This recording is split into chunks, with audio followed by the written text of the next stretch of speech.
What's up, everybody? Welcome back to another episode. I'm Rahgel. This is Sig, and his stupid sound effects are back as well. Fucking shit. Yay. More fucking sound effects. I'm gonna break my microphone now. I'm sitting here messing with it as you're adding your sound effects. It was just a clap intro. Jeez. There's no need for clap intros. Everybody claps for me regardless. There's no need to add it. The only time they clap for you is when you're going off. Not when you're signing up. It's an appreciation. Sure. That's all it is. So that's what it is. Don't want appreciation. Okay. Keep telling yourself that. How I do. Every day in the mirror. You're about as full of hot air as Roman Reigns is. Oh my god. So, you watch Night of Champions. Yes? Yes. I did. Good. I did. You didn't watch it live like some of us. No, I didn't. I watched it at fucking 12 o'clock in the afternoon. No. It was okay at 12 o'clock in the afternoon. It gave me something to do because it was quiet time.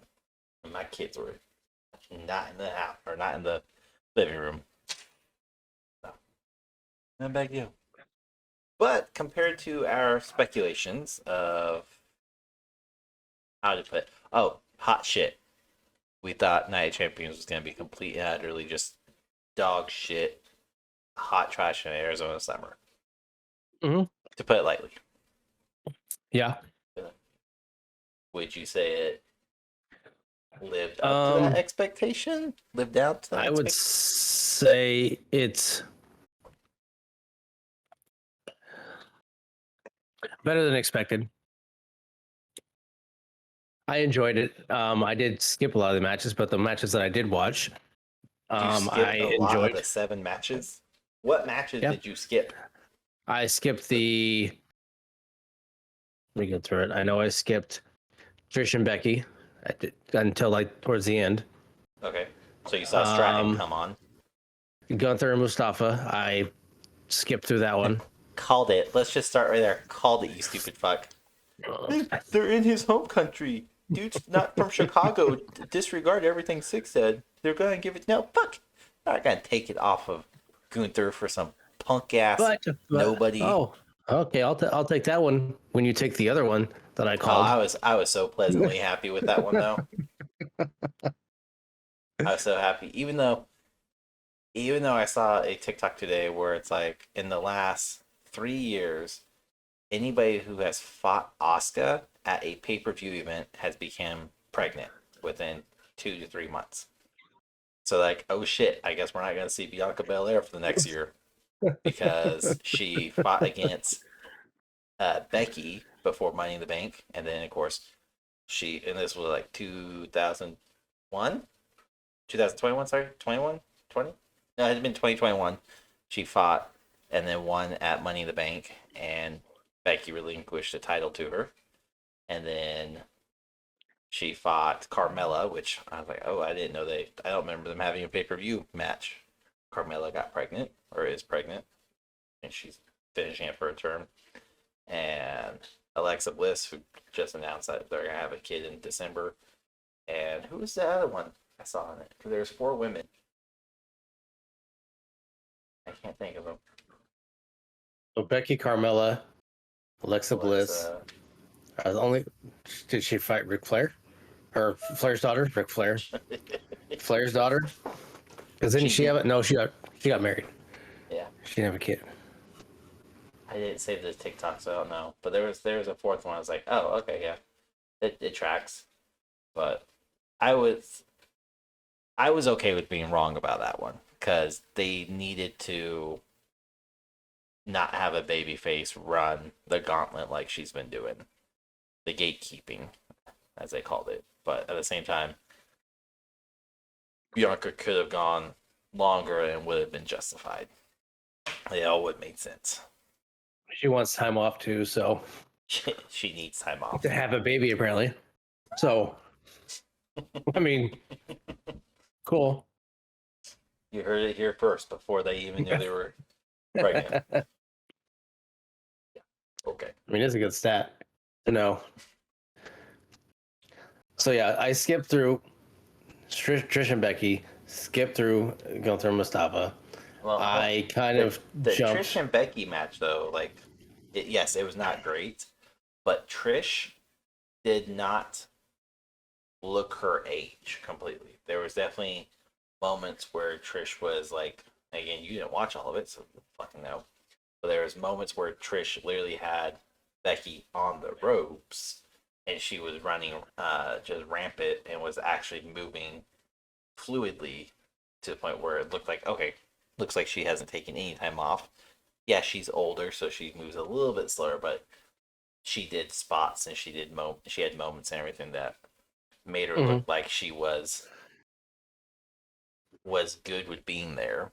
Versus, again, no hate towards Lita, but Lita's movement in her last 3 matches had always been very clunky, very, Showing her age. yeah, to the point where like, oh, you can't do Whisper in the Wind like you thought you could anymore. And so it wasn't bad, but to see Stratton come out, that really made no sense, I guess. But at the same time, Trish is supposed to be having a stable or a faction of her own now, with Stratton being the front runner, which good on them. Legend with NXT, cool, gotcha. Even though Stratton is on NXT, not Raw. Are you talking about Stratton? It was always Stark. Stark, sorry. Okay, you have me confused. Like, who are you talking about? Okay, no, it was always Stark. She had a. Is it? Okay, Stratton may be the person she's facing at NXT. But she's on the Raw roster now. She got brought up from NXT during the draft. Because she's been around for a while. I guess since the draft. But she has, and I'll give it to her. She has a look and she has a finisher that apparently Becky should not take because it crushes her nose every time. Obviously, you see it after that one. It busted her nose open. She took another one Monday night, and I think it busted her nose open again. But since Nia Jax, Becky's... Stratton is who won Women's Champion. That's why I was watching NXT today. Oh. But really bugging me. I was like, I know there's a Stratton somewhere. I know Stratton and Zark had a match. Yeah, Stratton and Stark had a match. I thought you were fucking up because of Stratus. I'm like, no, I just Stratus, Stratton. Getting like 3 events in the last 72 hours confused. Stark is going to be. Zoe Stark's finisher is pretty damn nice, and the fact that she fucked Becky's face up when she did it outside of the ring. Yeah, because you can see how Becky took it and how she was bleeding afterwards. They got in trouble for that, she did it again on Raw. Stark for making Becky bleed at the pay-per-view. How can you help it though? Like, you want to... Unsafe. It wasn't the spot that was supposed to be had. So, she wasn't supposed to hit her with her finisher? No, she was, but she wasn't. How did the article read it? Basically, it was supposed to finish that way, but she either hit too hard or she didn't hit her mark properly on Becky. One of those two, and Becky took it to the nose and got busted open when she wasn't supposed to. So the Kingdom of Saudi Arabia was not very happy about that. The the princess were not okay with women shedding blood. Oh, okay. It's more of a them issue. Territory. Yeah, not a WWE. It's a... Got it, okay. Yeah. Which you could also see how the women were dressed compared to the men. They were all neck down covered. Yeah.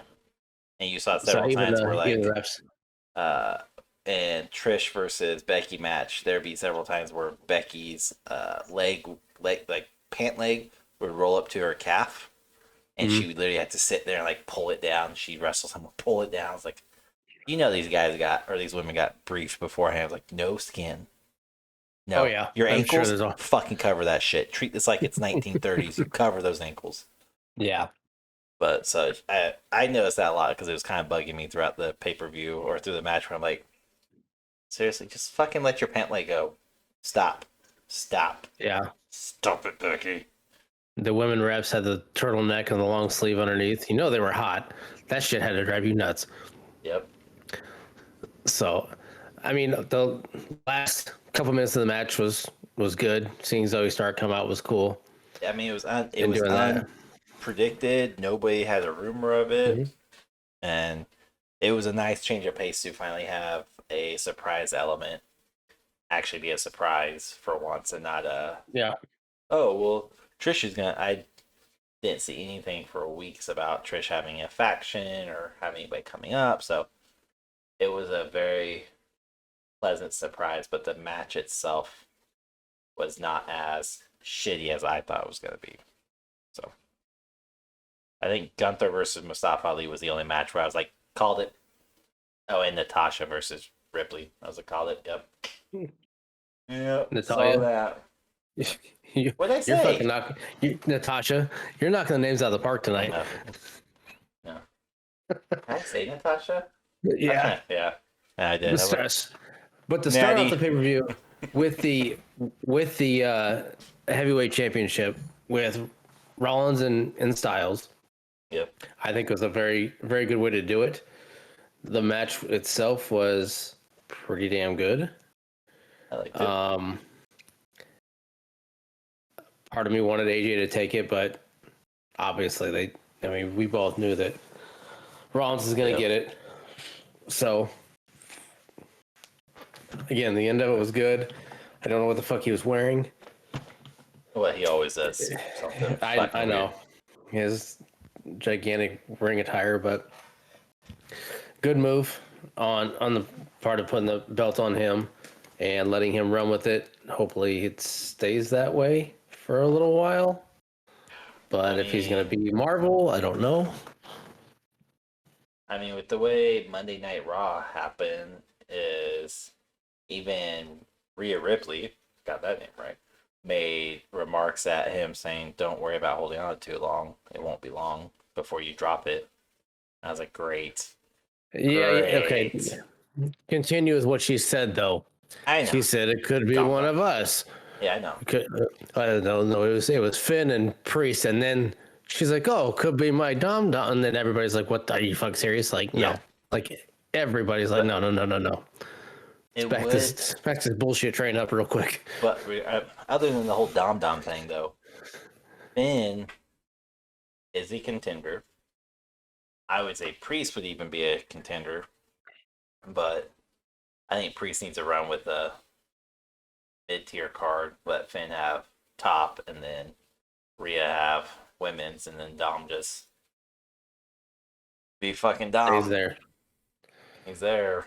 He's present. I can't quite figure out what their plan with him is because he seems like he's just picking his times to speak, and it's messing everybody else up. Because at one point he came between Finn and Rhea when Finn was talking, and finished Finn's sentence, and it was just so awkward. Like it just like he doesn't know what to do. It's more awkward than anything. It almost feels like that. For lack of a better word, there's a clique in high school, and there's that one kid that just wants to be a part of it so bad. Mm-hmm. And he knows everybody well enough. He knows like their methods, the way they talk, the way they handle themselves, that he can interject himself properly. But even though it's done properly, you're still like, why are you here? Who the fuck invited you?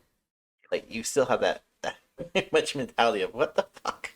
Yeah, it's got to. I mean, or that little brother that you had to bring along with you to the events because mom and dad said you had. Like, that's how they're kind of treating him right now, which it works. But at the same time, he went from having this massive heat and just everybody legitimately just hating him for one or two reasons, but he had all the heat on him, and now feels more of like a mockery. the annoying little brother, like you said, and that's what he's turning into, just an annoying little brother. But it's weird because he's calling Rhea mommy, so it's like, yeah, where are we going with this? mm-hmm. The Shawn Michael repeat moment was good though on Monday Night Raw. It was funny. Yeah, Don't fucking touch him. You can't Love touch me like that. I loved it. Back to Night See, Champions. seeing their callbacks is definitely a Refreshing. lot. Yeah, it's very cool the fact that they do those spots.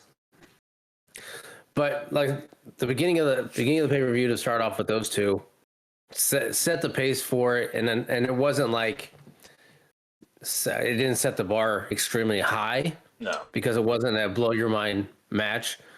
It was a great match between the two. They've worked together a lot of respect between the two of them, and they put on a hell of a match. But again, not like a showstopper match. No. Definitely set the pace for it, and then it was Trish and Becky next after that. But it felt like they could have had a showstopper, but it almost at the same time, like there was moments when even I was watching it and I was like, oh, it feels like they're kind of holding back a bit. And when it was all said and done, he sold his injury or his injury of his foot hurting and laying on his ankle weird. It was all good, but it felt like, oh, had this been a true main event versus this is one of 3 main events tonight. Shut the fuck up. Yeah, that was no. Had it actually been the main event card on the event, I feel like it would have went longer, had more spots, but it was a good opener. Yeah, But it definitely got to the point where I was like, oh, it feels like they were holding some back, pulling punches, because they can't overshadow the rest of the pay-per-view. Which, wouldn't have been hard other than, because even like Natty versus Rhea called it squash match. yeah. Why Natty is still considered a stepping stone or a pillar when the woman hasn't even held gold outside of the tag championships. Like, she's a good technician. She can she has submission holds. Cool. Like that, whatever type deal. But the fact that every time there's a new champion or there's a new up and comer, they always have to go through Natty. They always have a match with Natty or have a feud with Natty, and it makes no bloody fucking sense No, at all. but if Because I can't justify it. There's no justification for it. It's the problem. no, but look at Rhea. I don't think they know what to do with Rhea. Like they gave her the belt, but she hasn't done anything. She's in a stagnant stable. There's nobody on the Raw roster that's going to be able to really compete and keep up unless you give it to Rodriguez or Becky, who I think would be. I don't think Becky's ready in the sense of storyline.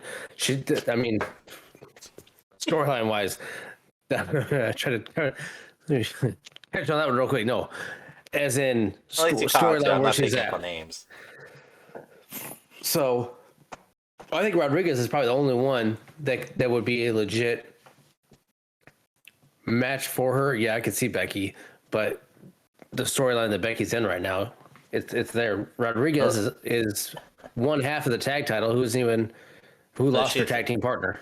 And she's not tag champion anymore. Shayna Baszler and that's right. They lose it last night. I missed that match. But even like with Rodriguez, is they had a moment during Monday Night Raw. Yeah, we're jumping all over the fucking place from Night of Champions to Monday Night Raw, but Rodriguez had a couple spots in her tag match against Ronda, where like, oh, she's actually putting Ronda through the ringer. Oh, she's actually causing issues for Ronda. So it looked like there was a potential for a single feud to happen there. But then Ronda and Baszler got the title, so who knows? But I think we've said this before in other episodes too, since Rhea's gotten in the champion is I don't think it's the fact that there is nobody.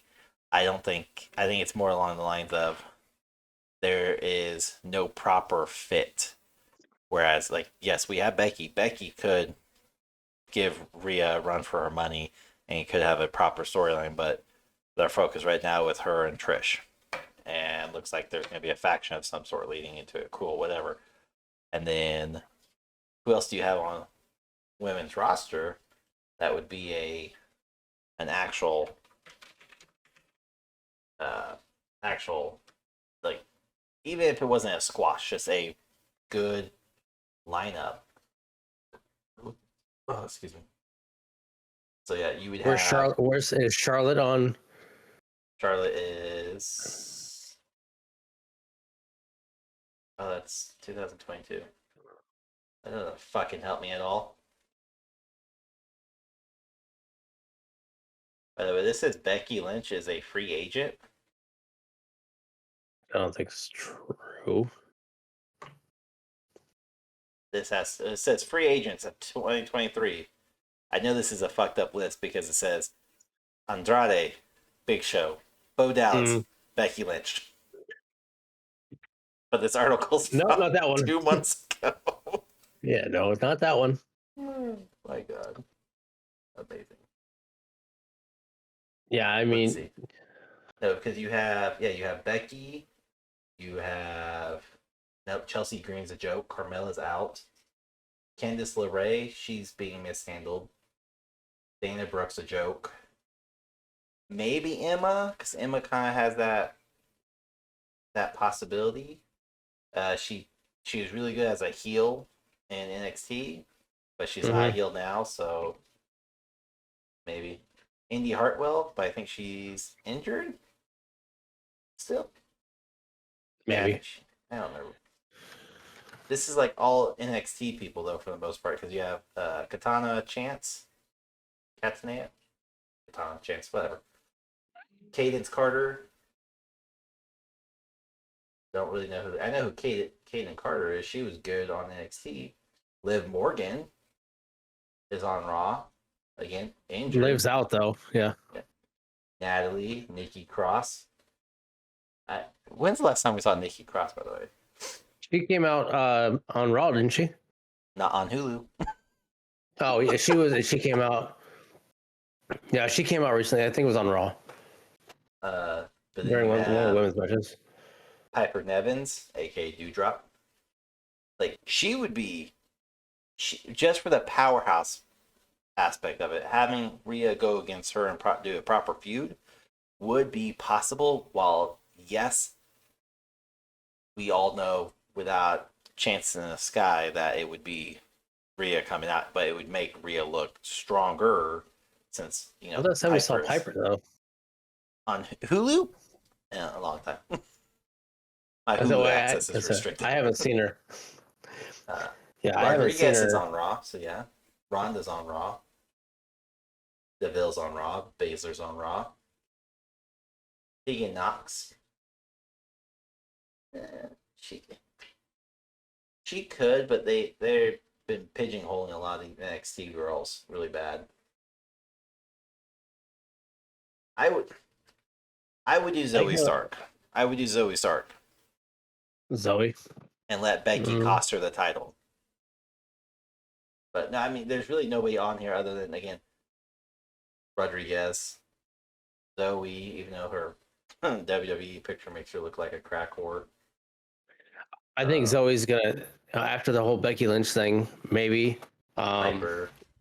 Rahgel, Piper.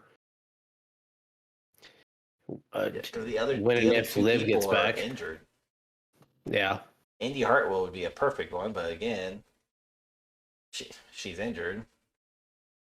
There's Dana Brooke, but again, she's a fucking joke of a character script.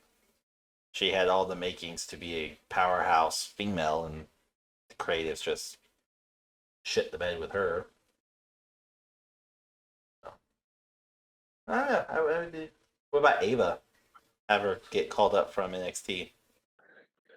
Yeah, I mean, I think that might be what they have to do with the women's division, though. They may have to bring up NXT talent in order to solidify some of them to go against Rhea, because you don't know who Ava is, do you?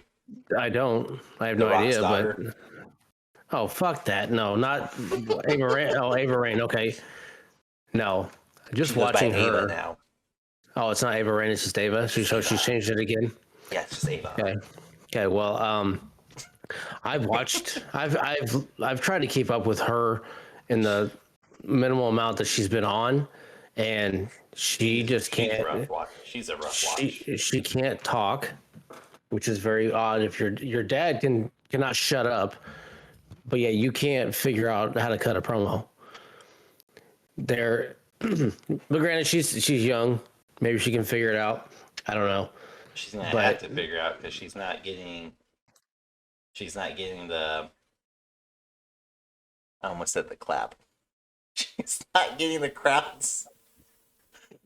She's not getting the crowd or is behind that her. how you make it in your world of wrestling, Sig? Is that how you have to make it? You have to get the clap first before you become a big star. In my head, I originally phrased that as she's not getting the clapping of the crowd, but then my brain just goes clap and just stopped right there. Stop forming the sentence any further.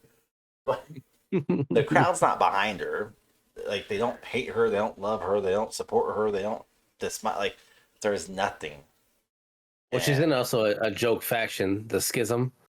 I thought she was out of that faction. I don't know. Last time I saw she was in it, again, I don't watch NXT. Last time I saw she was in it, and that was a fucking joke of a stable. But I did see her recently. This month, Is she still in it? Mm. Great. She's only 21. She's got plenty of time, but I don't know how long she's gonna last 21. In NXT. She'll last in NXT as long as the Rock remains connected to the WWE. I don't know. But hey, that massive lawsuit against him may just disconnect him. I doubt it. I mean, there's no one really set for Rhea right now. So, but the longer she goes without having a solid story, the worse she looks. Mm-hmm. So that looks like she's basically the Kmart female version of Brock Lesnar from a couple years ago when he had the death grip on the title. Just he has them, ain't nothing you do it for it because there's nobody set up properly to run or be the face of WWE, and right now there's no one set up other than again Becky, who's in a feud. There's no way to step up and start making their name for themselves against Rhea to potentially take it away from her in the next year. So she's gonna stay that way. It's gonna be stale, shitty, stale reign. Where it's like, oh, cool. You face who? Natty? This was her first title defense, right? Since that was second. I thought she did at Backlash. No, that was in Puerto Rico. So now, yeah, it's her first title defense. Yeah. What a great first. Yeah. So yes, we'll see what happens with that one, but I will say that would lean more into that rumor or that speculation I was telling you about a while ago about Dom costing her the title and then just stripping her of the title and putting on somebody else because he's getting involved way too much.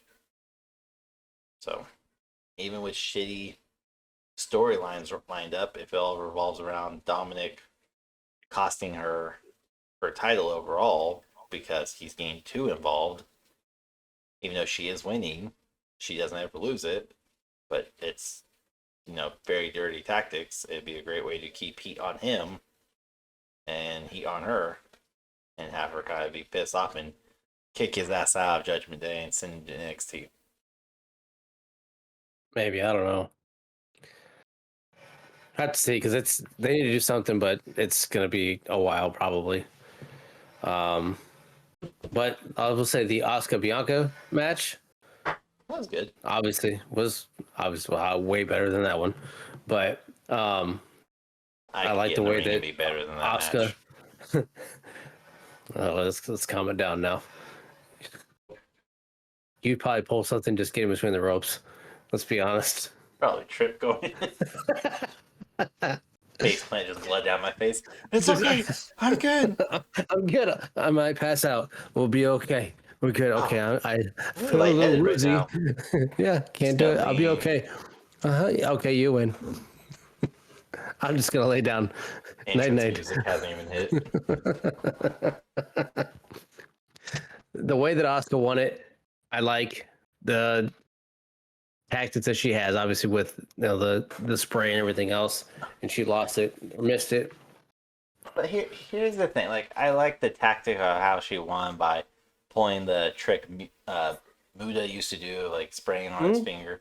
I get it. It's really cool. It's great throwback and pay tribute to him. But at the same time, like, I'm over the miss being so heavily used.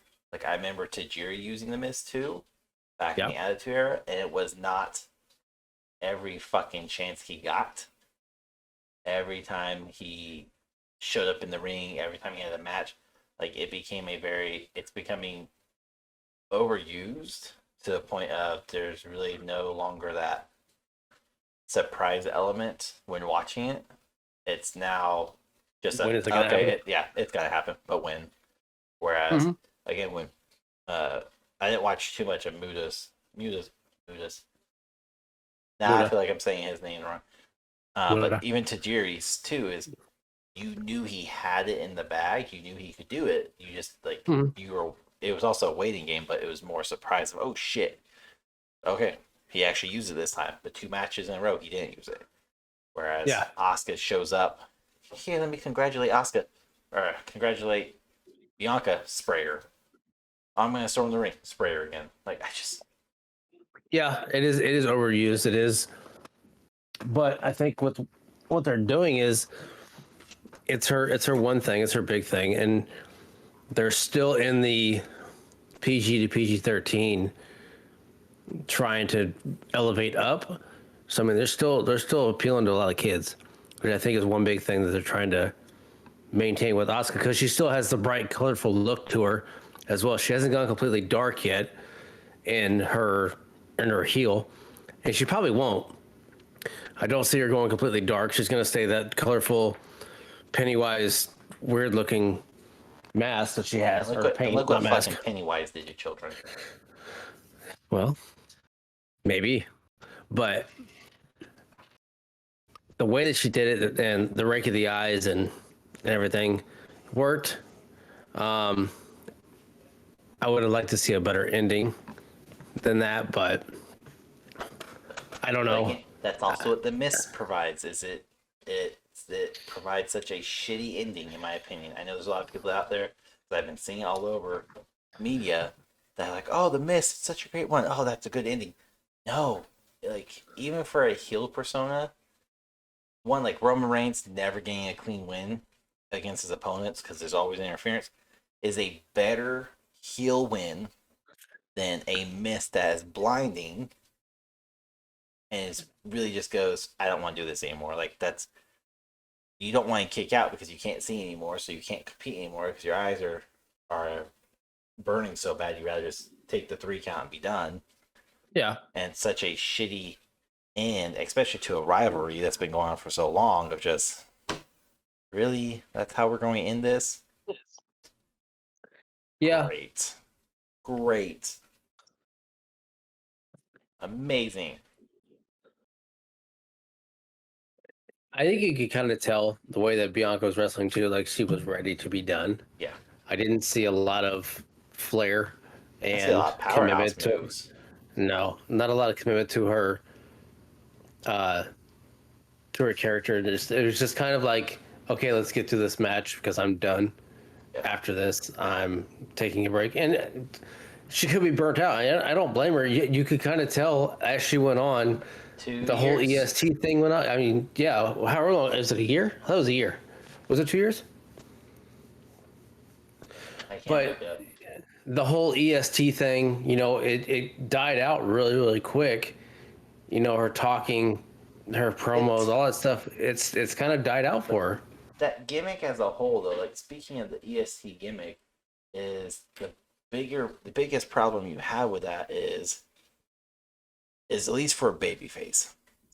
to be the EST, it should be reserved for heel character. Because like Roman, if he took up the moniker of EST, cool. No, it would like he's showing he's the greatest at everything right now.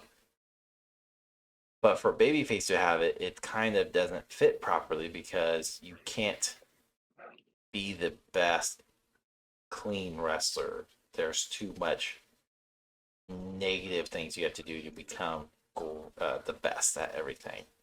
And it doesn't fit, and it's good for about 6 months when you're showing off the strength. But no, it doesn't work out long game wise. Yeah. So it just seems like she hit her run with that, and it may have been 1 or 2 pay-per-views too long before changing it. A little over a year, 419 days. Okay. See, I think if 1 or 2 more pay-per-views back, she should have lost it. It probably would have been a bigger shock. Should have been WrestleMania.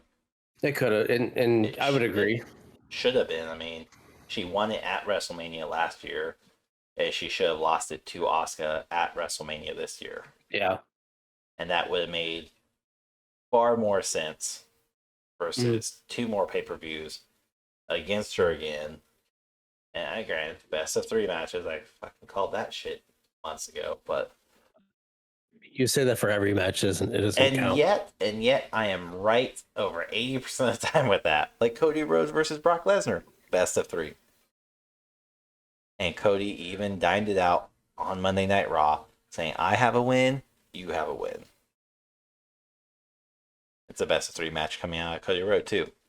But Bianca should have dropped it back at WrestleMania. She didn't, so they made it up to Asuka by letting her win in Saudi. It's cool, I guess. I guess why there? I don't know, but because the fucking princess wanted it that way. Regardless, I guess a decent match, a good ending to see Asuka get it, and Bianca will be out for a while. How long? By the way? How long do you think? Well, I'd say 9 to 10 months.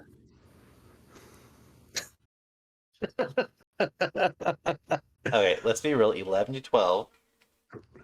I would say she got knocked up that night. 11, 12.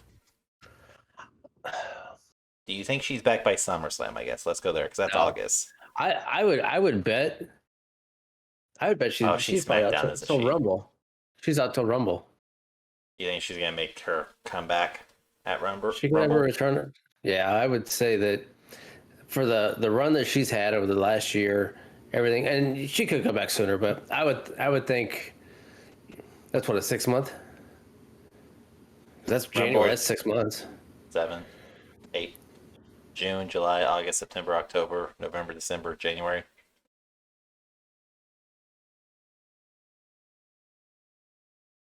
June is the 6th month. There's 12 months. So okay.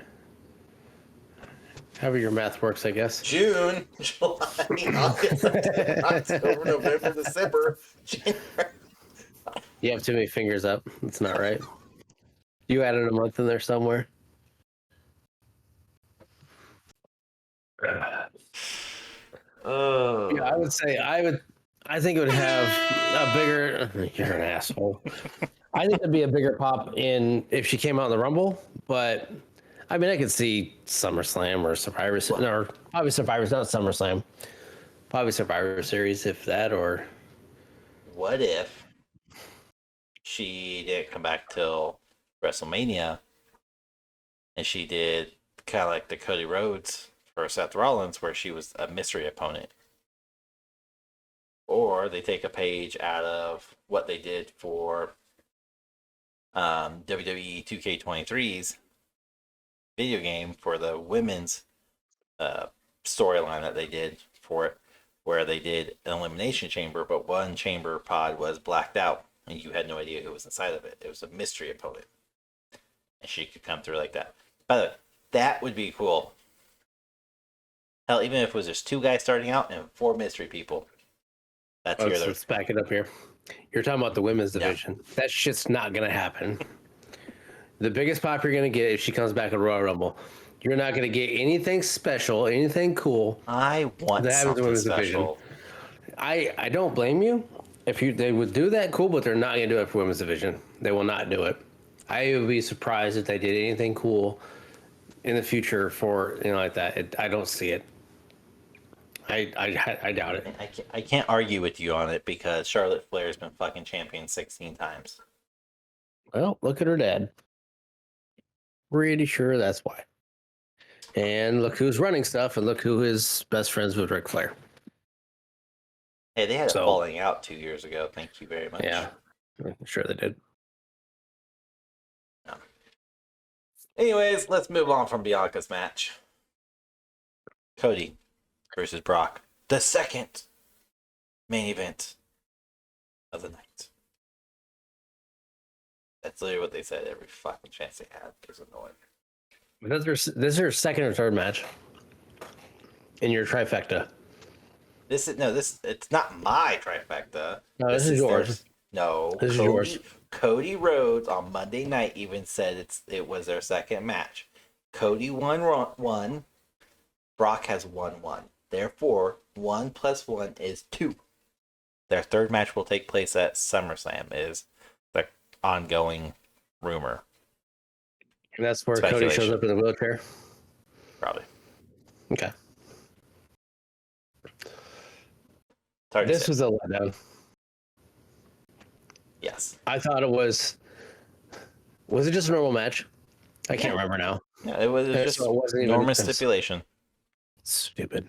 Which is why the ongoing speculation is their third match will either be no holds barred or Extreme Rules, or there's one that said they'll ban submissions, making it where Brock cannot use the Kimura lock, and it will cause him to get disqualified. Therefore, Cody gets a cheap win, and it pisses Brock off even more, leading on to a SF5 match.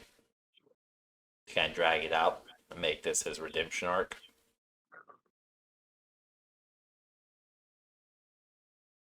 So, was it his dad that had the storyline of getting his ass kicked for the entire year?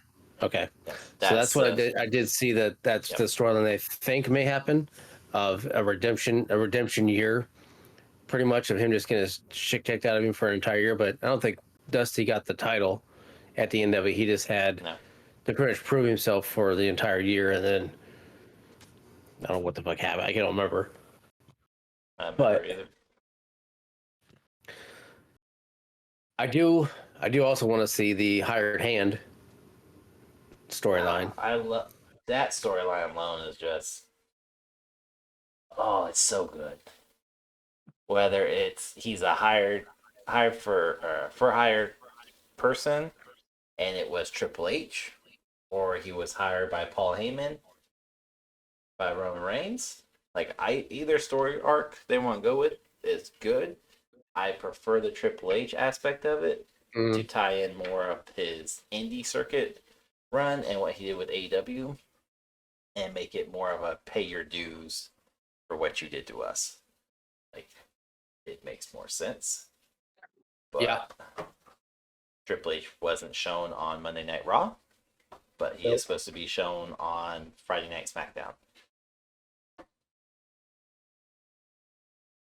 We'll see. I hope something along the lines of that does happen.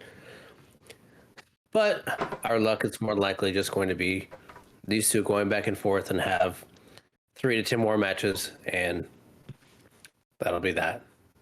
The culmination of nothing. Like somebody wins more, and that's it.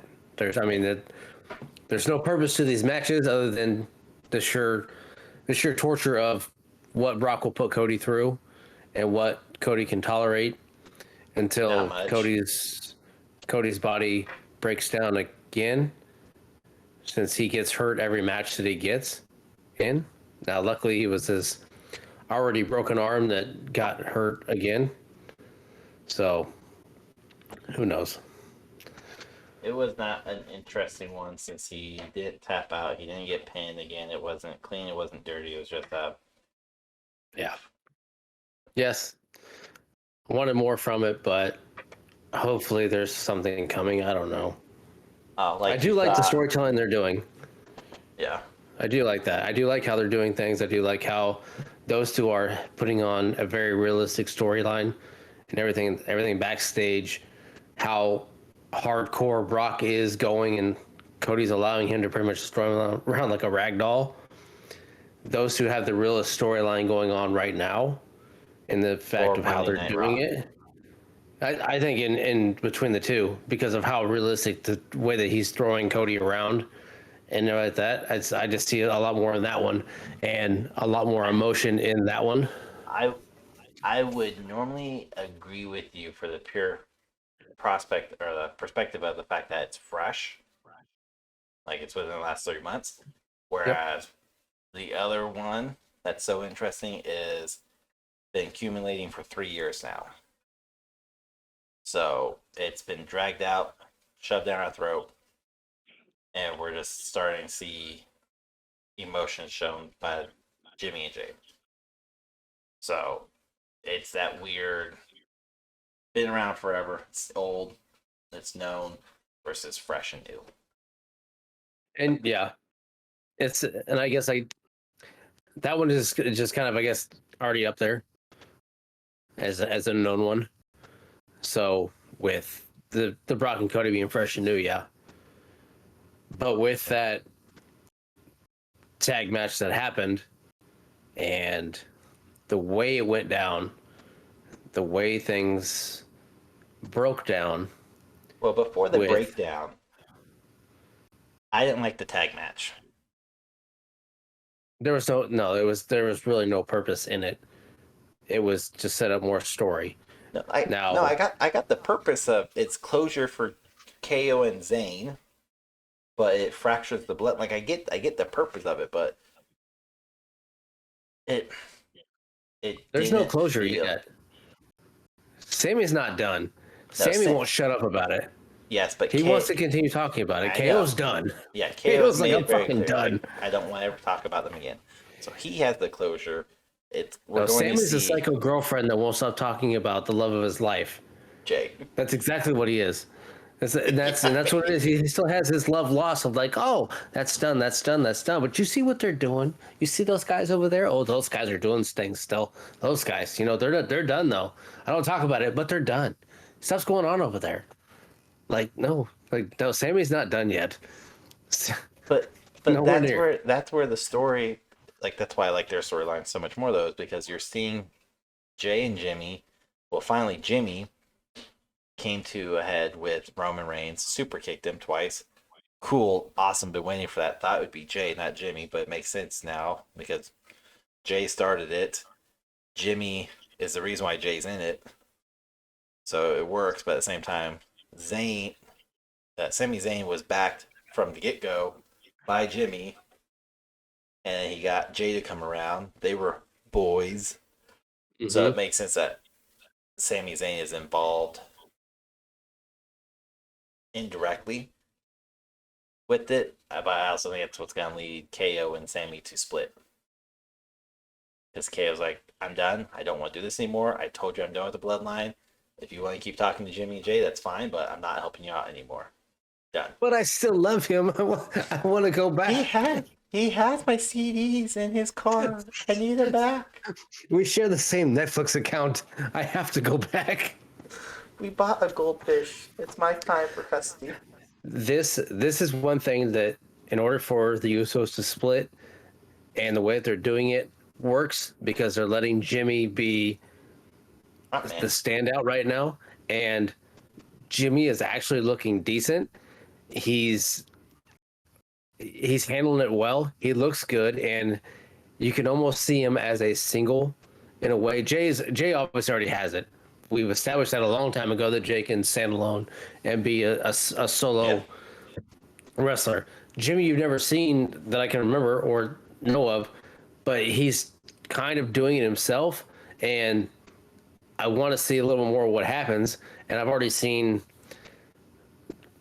rumor or not rumored, fantasy matches, or Speculations. what you want to call them, speculations, yes, of Jimmy and Roman at SummerSlam with Jay as the special referee, Which would or work if it they're were going, if they want yeah, to. it makes sense. But that's the problem. Is like if they do that, because I saw that one too. If they do that one, that's the definitive peak in the Bloodline story arc. Like Hmm. that's the tip because they cannot do that and then expect Jay to stay loyal to one of them. So it has to be a okay, Jimmy versus Roman Reigns, SummerSlam. Jay's a special ref. Jay has that internal issue of Stockholm syndrome with Roman Reigns and brother, like legit brother with Jimmy. Who does he go after? Who does he help? Yeah. At that point, they could have him support Roman Reigns, cost Jimmy the match. Jimmy can go do a solo run and Hmm. still be fucking with Roman Reigns and messing up his plans, coming out costing him matches, whatever, stopping Jay from doing whatever they want to do. Like Jimmy would still be involved in the story. That's going to lead Jay eventually leaving and coming out, and then you have Reigns and Solo, which is going to lead to a feud between the two of them because, like we saw 2 Monday nights ago, was it? I think on the 22nd, 21st episode of Monday Night Raw, Roman Reigns bumped, maybe it was SmackDown. Roman Reigns bumped into Solo, and he legitimately had that scared aspect of oh shit, That oh shit, yeah. yeah. So that's already like going into the works too. So Mm. it would make sense for them all to split away by end of this year or Elimination Chamber at the latest, and then have Roman Reigns lose at WrestleMania. And he doesn't have to lose the blue title, whichever one that fucking is. He just has to lose the black belt title, and he would still continue his reign because the blue belt is where he has 1,000+ days on right now. I don't know. I just think that there's some time that needs to happen with Jimmy and Jay going back and forth to figure out who's gonna fucking take down Roman. It doesn't need to be Solo. It can be either Jimmy or Jay. Everybody says it needs to be Jay. I agree. I would not be opposed to seeing Jimmy do it, and then something happen between Jimmy and Jay, a jealousy happening between those two that breaks up the Usos. That happens there. Roman fades out for a while. These two go at it while Solo's kind of doing his thing as well. But I just want to see something happen in the sheer fact that I don't think it needs to go to Mania. Will it? Probably. But they better figure something out in the fact of how they're going to handle. I mean, and I'm assuming they already have it figured out because way they've story told this one because it's done very well, and I just want to see it not just kind of end really fast, like a lot of their storylines tend to do. Yeah, abruptly and stupidly. Yep. Yes. No, I mean, I saw one interesting concept was one the twins wins the Universal Undisputed from Roman, and the way they written it was Jay wins and basically says the Usos are the undisputed WWE Universal Champion. Usos two titles, and he goes, here you go. And Jimmy and Jay respectfully each have a world championship at that point, top tier title, and they can run ramshot all over SmackDown with no issues, and then they're done with the tag team division, and they can independently wrestle, and that allows them to also steal the spotlight and muffle down Roman Reigns, and now you have two new head of the table for a new bloodline or a new faction to come up and still run SmackDown. And that would be a great way to also split the fucking titles finally. Or say fuck it and unify them properly with one belt. Which I think is what will eventually happen. They'll probably announce or release a new title to unify SummerSlam is both of those. the slated time right now. Is that everyone's thinking? which cool. It's time. But I do want to see at some point the bloodline is more of the actual bloodline be shown. Like if they could get other people to show up, and the only other people they have is Tamina and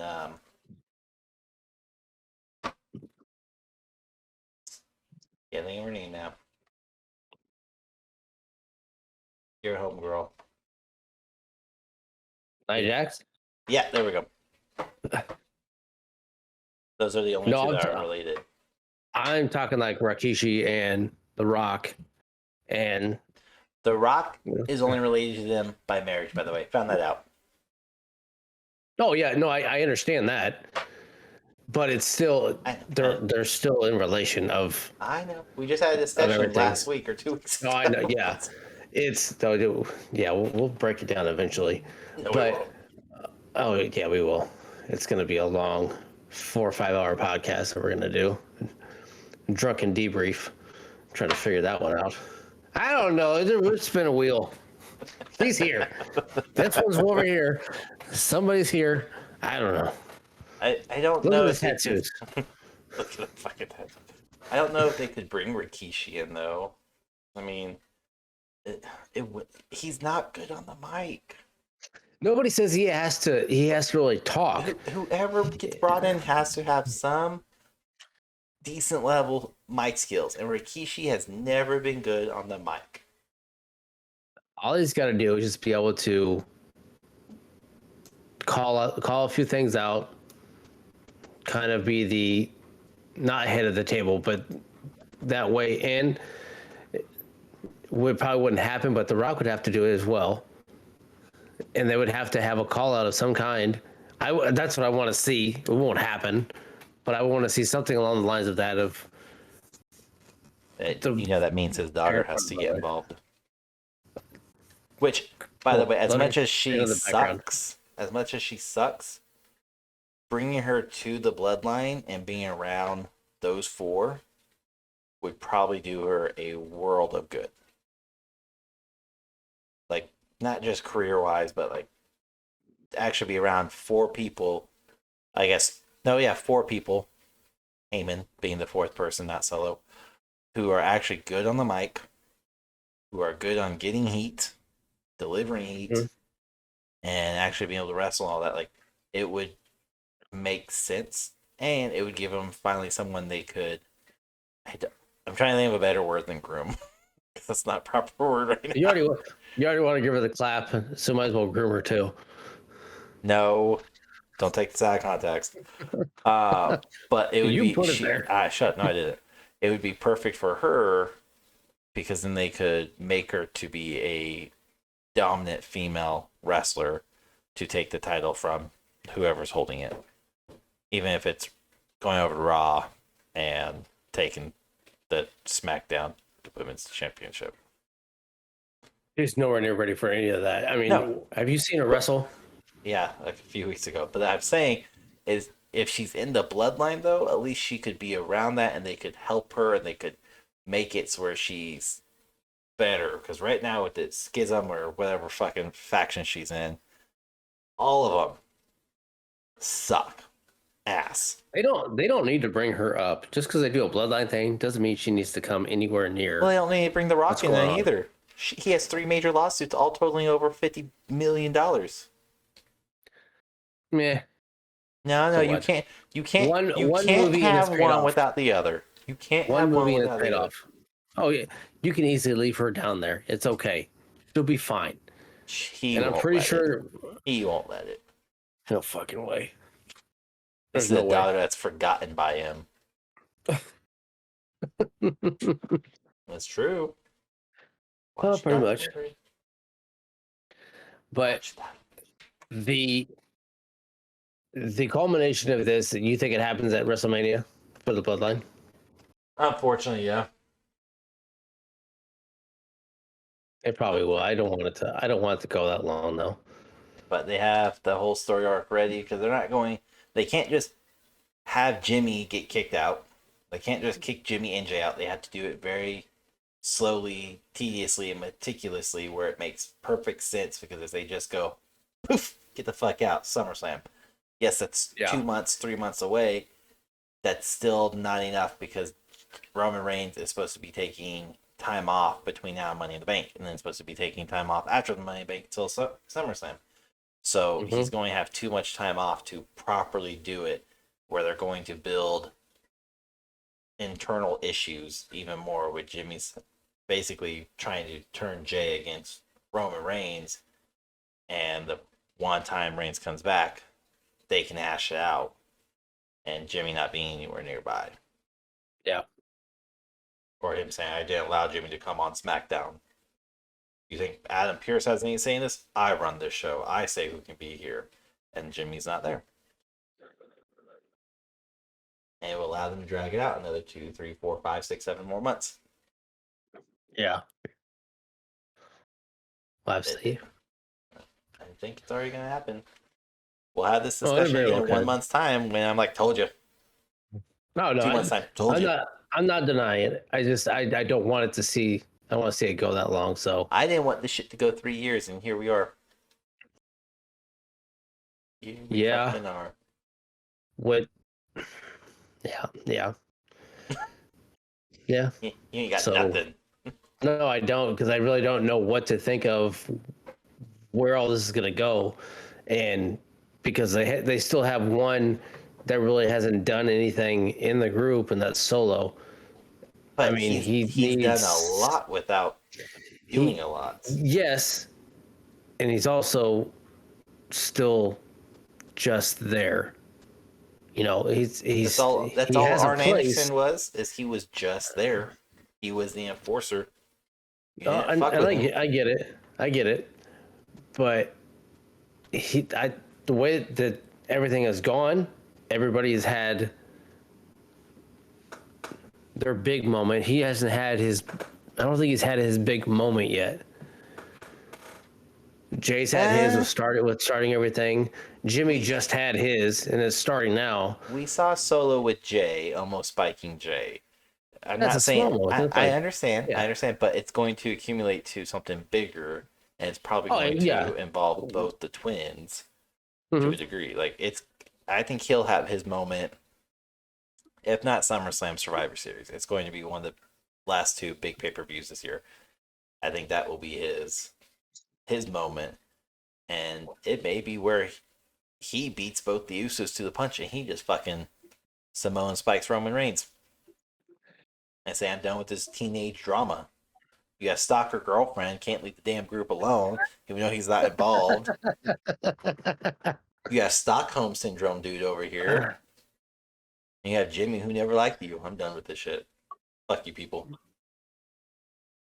But I think he has a moment. I'm pushing more towards Survivor Series, because that is so far away, and that would be a perfect time for him to have his pop, and to close out the year's big pay-per-view. He doesn't have to turn on Roman, because he's not going to for some time. No, I think he turns on the Usos before he does Roman. Yep. I think he'll turn on the Usos, and not accept, not like side with Roman, but like, yeah, I'm here, but fuck you. I think he's an inside man after that. Could be. It'd work. It would. I mean, yeah. We don't know. We won't know until. No, we'll never know. Honestly, even to come WrestleMania, be like, oh, okay, we have it all figured out. No, we don't. Done. Yeah. Damn it. So we'll see. Cause I am going to SmackDown on the 9th as well. So where's that at? It's in Des Moines. Oh, wow. It's in Des Moines. Okay. So going to that one. So we'll see how it is. Yeah, I'm going to my couch to watch it on Saturday after SmackDown. I'm not gonna lie. I'm probably gonna wish I was on a couch watching it anyways. Last time I went to Raw, I was not happy with sitting there for 3 hours. Granted, SmackDown's only 2 hours. For now, those chairs are not comfortable. Yeah, I know they're pushing for 3 hours, and I also want to shift Raw off of Monday to a different day, which would be extremely weird. But you know the reason behind it, right? Like you saw all of it, Oh yeah, just the competition of competing with real sports. real sports and everything else. I mean, you've done it this long. You're still doing fine. Why change it? Because I mean, statistically, they would have better luck if they competed on Tuesday night where there is no major sports events going on, and we give them a better chance of hitting the target audience range of 18 to 34-year-olds, even though we're a PG/PG-13 community. 30 Sorry, years of being on Monday night. Why change it now? I mean, it's worked. I don't think they will, but the fact that Nick Khan has mentioned it several times in the last month, he seems very adamant about removing it from Monday Night Raw.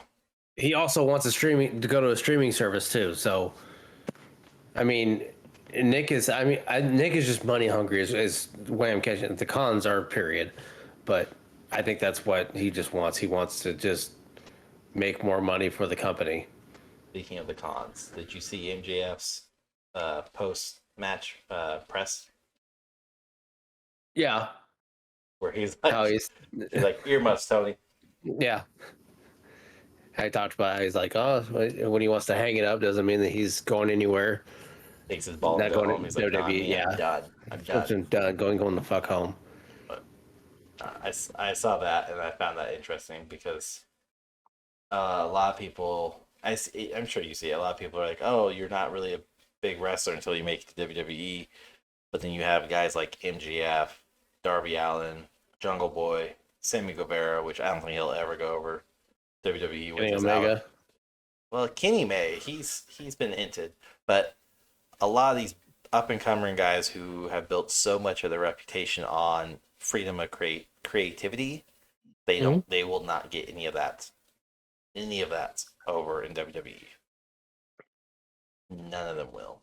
And I think Kenny would be the only one that would be allowed to come over for like a year stretch and do his thing. But I think the moment he's like, I want world championship, they'd be like, nope, Well, you'll Kenny need had it. his chance. He turned it down Yeah, and won it. yeah. But he's been talking a lot about would he ever go. He's like, oh, I'm not saying no. I'm just saying it's not time. That's I his think he last knows press interview. his. Yeah, I think he knows his time is coming. He could do so. Him and the Young Bucks never officially need to be back on WWE at all, and they would Mhm. be able to retire and still have such a massive name for themselves, even outside of being the co-founders of AEW. Like Yeah. they will be renownedly known within the wrestling industry. But yeah, Oh that's the yeah. big thing I keep saying is they need to go to WWE to be something. It's like, No, no. they're already known. I mean, look at MJF. He's fucking running his mouth everywhere. And the one thing, because I was going to text you this, we'll finish up. The one thing I think is so useful and helpful for AEW compared to WWE is AEW legitimately has an open door where MJF can go to create a wrestler or create a professional wrestler event, which is legit pay per view event or indie event he went to, and he was able to wrestle. He took the title with him and he was able to wrestle in some gymnasium. They can go over to New Japan, they can go to Impact, they can go to any indie show whatsoever and be fine as long as they are not besmirching or speaking ill of AEW or Tony Khan. Like he has no problems. Like, go do you, because it's spreading the word of AEW everywhere. Whereas WWE will not let their guys go anywhere at all, including conventions that will have other professional wrestlers. Like the Undertaker was slated for a Las Vegas convention. I forget what it was, but it was going to have the likes of Young Bucks, Kenny Omega, Cody Rhodes at the time from AEW. You're going to have all these big names, Mick Foley even, older guys, and Undertaker's contract was coming up, and literally signed him for a very lucrative, I think 5 or 10 year deal, whatever it was, and he wasn't allowed to go to these conventions anymore. They re-signed Mick Foley, wasn't allowed to go to those conventions anymore. They didn't want to take any chance of WWE named wrestlers being at these conventions with anybody else, which is stupid Yeah. because it's free publicity and you get your name out there. And it's asinine to think that these wrestlers don't have a social life still in the age of social media, where they can't talk to AEW wrestlers, they can't talk to New Japan wrestlers, they can't tweet or DM or do anything like that. They can't be publicly involved in any degree or caliber of conversation. Even they can't tweet back and forth like Seth Rollins and Will Ospreay. Seth got in some trouble with that. Who cares? Like, that's the whole point of social media. Let these guys go. Let them be themselves. Yeah. I think that hurts more. I think that hurts WWE a lot more than they're willing to admit. Unlike Tony Khan's just kind of be a Wednesday night. Yeah. Don't do anything stupid. That's kind of the old school thing, though. I think with how WWE is, it's the old school stuff, which may change sometime in the future. Maybe Needs to be sooner than later, because if they open the door, they could bring Fatu over and let him be part of the bloodline, make an appearance in the bloodline, whatever. But yeah, he's a free agent now too. I think that's what Rikishi said. Shitty very well could be. Son. Yeah. We'll do the whole drunken debrief, the whole fucking Samoan dynasty, trying to figure out who's who. That's probably need to be a live show. That should be a nice live show. Okay, we'll set it up. That's enough content. I'll split up into 5 individual episodes afterwards. We could do it. It would work. Yeah, because now if we get one right, after like Google searching and everything, I can be like, hey, we got one right, yay! Tune in the live episode. We're trying to break down the whole Hanoi family and the Samoan tribe for everything. Called the Samoan dynasty.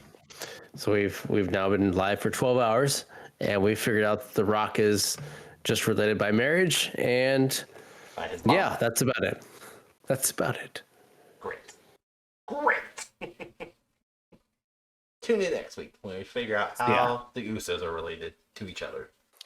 They're not, in fact, twins at all. So we'll do that. So we could do that. All right, but yeah, Bloodline storyline, basically great. We're trying to see where it's going to go. Cody Rhodes, shit show of a match, but still storyline, story creative is solid. Works. And there's nothing else going on in WWE outside those two. Trying to wait and see what happens with the World Heavyweight, because who the fuck knows with that now, but that has to be a ball they do not drop at all. Yeah. I do think the Zoe Stark, Becky Lynch could get interesting. That one could be good. Granted, it culminates into nothing, but it will help push Zoe Stark as well. Again, that doesn't culminate into nothing, though, if Becky can be a proper pedestal to be used to step up in the industry, like The Miz is used to step up, and now he's kind of a joke even. But Seth Rollins, you face him, you're showing you're ready for the big time or not. Like, having that type of person who can still carry gold, be reputable with the company, can still be the face of the company, is needed. People like Natty, who have been in the fucking industry for 20 plus years, who hasn't held gold, who barely puts on a decent match, has no creative story behind her at all. Like, the only thing she has going for her is she's a daughter of Jim Neidhart. Butcher. Yep, there we go. Neidhart. I was gonna say Neil Hart. I knew I was wrong. Neidhart. Cool. I got you, boo. It's okay. Yeah, thanks. But like, she has nothing else going for her, and like that sucks because the women's division is so massively underutilized. But hold on, episode.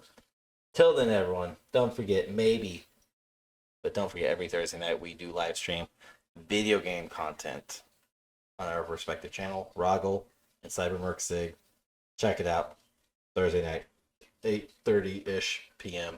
Central Standard Time. 8:30-ish. 8:30, 9 o'clock. It's one of those two. Yes, As sir. long as I don't get abandoned. You're so sensitive. Check us out Thursdays and watch us try and figure some shit out of maybe a new game. I don't know. Till then, bye, bitch. Motherfucker.